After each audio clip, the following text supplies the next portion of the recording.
আসসালামু আলাইকুম ওয়া রাহমাতুল্লাহ। আরবি আরাকান বাংলা নিউজে আপনাদের স্বাগতম। সঙ্গেই থাকছি আমি আয়েশা। আজ 18 সেপ্টেম্বর 2024। তৃতীয় দেশে রোহিঙ্গা পুনর্বাসনে দায় মুক্তি পাবে মিয়ানমার।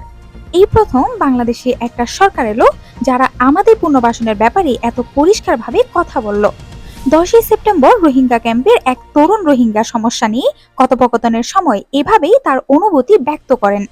বাংলাদেশের অন্তর্বর্তী সরকার প্রধান ডক্টর মোহাম্মদ ইউনূসের সাম্প্রতিক মন্তব্যে যেন দীর্ঘ অপেক্ষার অন্ধকারে হঠাৎ আলোর ঝলক দেখতে পেয়েছেন রোহিঙ্গারা।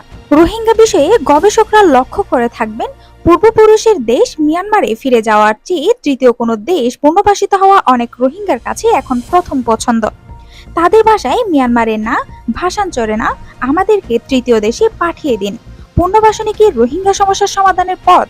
তাহলে বিষয়টি অনেকটা এরকম দাঁড়াবে যে মিয়ানমারের রোহিঙ্গারা বাংলাদেশকে করিডোর হিসেবে ব্যবহার করে যুক্তরাষ্ট্রে যাবে।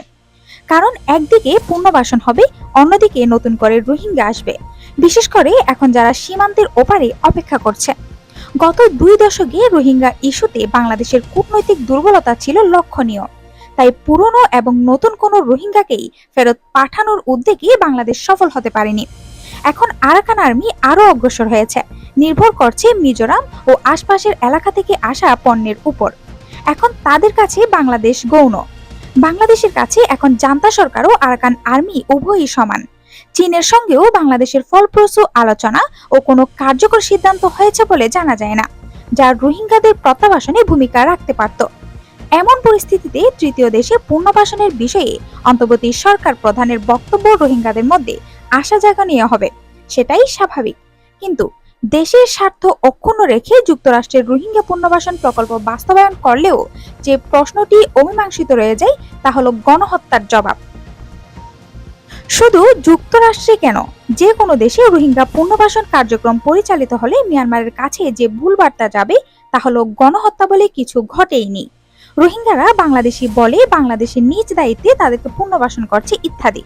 গণহত্যার অপরাধী মিয়ানমার যেন ভুল বার্তা না পায় এবং গণহত্যার যথাযথ বিচার হয় সেটি নিশ্চিত করার জন্য বাংলাদেশকেই কাজ করতে হবে। সেই সঙ্গে আরো কিছু কাজ করতে হবে, যেমন নো পলিসি ইজ এ পলিসির মতো স্বার্থবাদী চিন্তা থেকে বের হয়ে জাতীয় শরণার্থী নীতি প্রণয়ন করতে হবে। যতদিন রোহিঙ্গা পুনর্বাসন সম্ভব না হচ্ছে তাদেরকে শরণার্থী হিসেবে স্বীকৃতি দিতে হবে। এর জন্য 1951 সালের কনভেনশনে স্বাক্ষর করার কোনো প্রয়োজন নেই। রোহিঙ্গাদের স্থানীয় অর্থনৈতিক কর্মকাণ্ডে অংশ নেওয়ার সুযোগ দিয়ে দাতা সংস্থার উপর নির্ভরতা কমাতে হবে। সেই সঙ্গে বাংলাদেশের শিক্ষা প্রতিষ্ঠানে তাদেরকে শরণার্থী পরিচয় দিতে হবে, লেখাপড়ার সুযোগ। তাহলে মিথ্যা পরিচয়পত্র ও জন্ম নিবন্ধন করিয়ে বাংলাদেশের শিক্ষা প্রতিষ্ঠানে ভর্তি হওয়ার তাদের আর প্রয়োজন থাকবে না।